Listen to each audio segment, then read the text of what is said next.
আজকে সানডে, তো সকালবেলায় তাড়াতাড়ি করে আমার স্নান হয়ে গেছে। বাড়িতে একজন ভদ্রলোক আসবে, তো তাড়াতাড়ি করে সমস্ত কিছু কাজকর্ম সকালবেলায় সারা হয়ে গেছে। আর এখন আমি ঠাকুরকে পুজো দিতে বসেছি। আর তো গোপালকে আমি এখন স্নান করালাম। আমি সমস্ত ঠাকুরকেই ডেলি স্নান করাই একবার করে। তো আমি এখন গোপালকে স্নান করাচ্ছি। আর আমরা মানুষরা কি না, আমাদের কোনো চাওয়া পাওয়ার শেষ নেই। তোমরা দেখবে আমরা খালি ঠাকুরের কাছে এটা চাই ওটা চাই, আমার মেয়েকে ছেলেকে ভালো করো, শিক্ষিত করো, আমার ছেলে মেয়েকে চাকরি দিও, আমার কত রকমের আমাদের ভালো রেখো, আমরা কত রকমের কিছু ঠাকুরকে থেকে চাই। কিন্তু আমরা কি জিনিস ঠাকুরকে দিতে পারি এটা বলো তো? আমরা খালি আমাদের চাওয়া পাওয়ার শেষ নেই।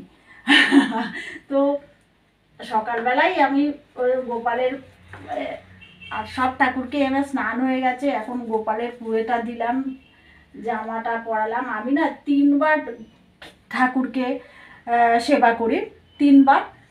তো এখন সকালে একবার, আবার ঠিক বিকালবেলা একবার দিই, আবার একবার রাত্রেবেলা সেবা করি আমি ঠাকুরের। আমি তাড়াতাড়ি করে ঠাকুর দিয়ে নিই। তোমাদের সঙ্গে আবার পরে দেখা হচ্ছে।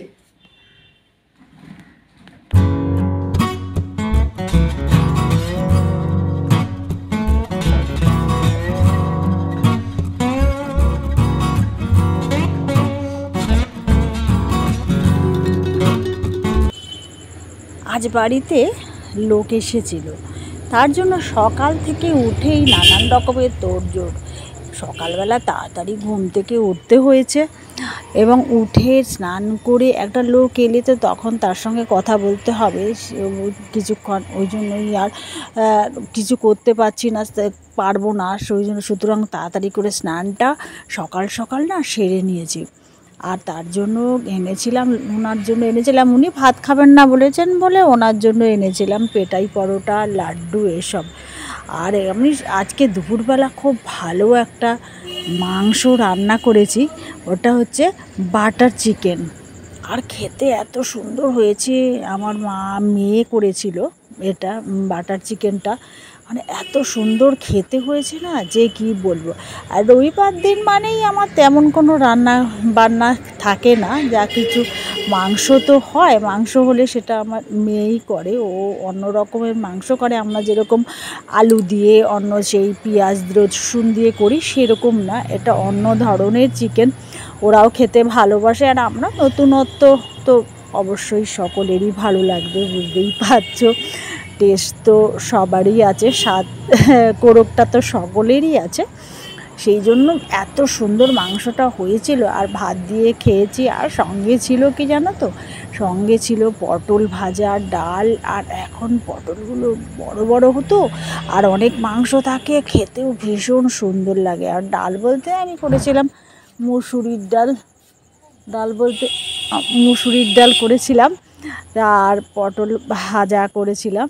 ওই দিয়েই দুপুরবেলাটা আমাদের মোটামুটি হয়ে গেছে। তারপরে যিনি এসেছিলেন তিনি বাড়ি চলে গেছেন, সেটা ওনাকে আবার বাড়ি দিয়ে আসতে হলো। বাড়ি মানে স্টেশনে তুলে দিয়ে এসছে। তো সেই জন্যই আবার খেতেও আজকে আমাদের একটু দেরি হয়ে গেছে, খেতে খেতে আমাদের 3টে বেজে গেছে। তো তারপরে এবারে আজকে এমনিতে প্রচণ্ড গরম ছিল, বলার মতো না, এত গরম ছিল। আর আমার ছেলের তো গরম মানেই ও একদম সহ্য করতে পারে না গরম। আর তোমরা আজকে রবিবার, তোমাদের কার কার বাড়িতে কি হয়েছে একটু কমেন্ট করে জানান তো। রবিবার হলে তোমাদের বাড়িতে কি রান্না হয়, বা স্পেশাল কিছু হয় কি না। আর যদি স্পেশাল কোনো রান্না জেনে থাকো তাহলে আমাকে বলো তো, যে কোন রান্নাটা করলে ভালো লাগবে, সবাই বলবে যে না খুব ভালো হয়েছে। একটু আমাকে যদি বলে দাও যে কোন রান্নাটা করলে বেশি ভালো এবং সেটা কি করতে হবে, তাহলে আমি একদিন করে দেখাবো এবং ওদের খাওয়াবো ঘরের সকলকে। তাহলে আমারও ভালো লাগবে। সবাই বুঝতেই পারছো, প্রশংসা করলে তো সকলেরই ভালো লাগে প্রশংসা শুনতে। আর আমরা মেয়েরা আর কি চাই বলো সংসারে? যদি সবাই বলে যে খুব ভালো রান্না হয়েছে বা খুব ভালো সব যদি প্রশংসা আমাদেরও করে, তাহলে শুনতে প্রশংসা তো প্রত্যেকেরই ভালো লাগে। আর আমাদের বাড়িতে না আজকে নতুন অতিথি এসেছে বলতে আজকে বালিশে আমাদের বিছানার যে তোশকটা আছে সেই তোশকটা একটা তোশক বানিয়েছি। একটা গদি ছিল, ভীষণ কষ্ট হতো আমাদের ওই জন্য না ভীষণ স্পন্ডালাইটিসের প্রবলেম চলে আসছে বলে সেইটা রয়েছে, কিন্তু তার উপরে একটা তোশক আমরা এই দেখো তোশকটা দেখতেও সুন্দর না? তোশকটা আমরা বানিয়েছি আজকে। আর বালিশ আমি বলেছে বৌদি বালিশের ওষারগুলো কোথায় আছে, ধুয়ে দিয়েছি। আসলে আমি বেরোতে পারি না তো সেই জন্য বালিশের ওষারটাও কিনতে পারছি না। বলে বৌদি তোমাকে আমি বালিশের ওষারগুলো এমনি বানিয়ে দেব। ওই জন্য আমাকে জানি যে ফ্রি না, তা হলেও আসলে অনেক বছর ধরে ওনার সঙ্গে আমাদের বাড়ির সম্পর্ক, সুতরাং দুটো বালিশের ওষার আর দুটো কোল বালিশের ওষার বানিয়ে দিয়েছে। আর ভীষণই মানে সুন্দর ছাপাটা, আর মানে এত ভালোবাসে উনি আমাদের এত ভালোবাসে, সেই জন্য আমাদের ভীষণ ভালো লাগে। আর ছেলে স্কুলের বই দিয়েছে, তো এত বইয়ের পাহাড়, আমি জানি না আমার ছেলে কবে এই বই পড়বে। আর তোমাদের সঙ্গে বেশি কথা বলছি না, আজকের জন্য সকলের থেকে বিদায় নিচ্ছি।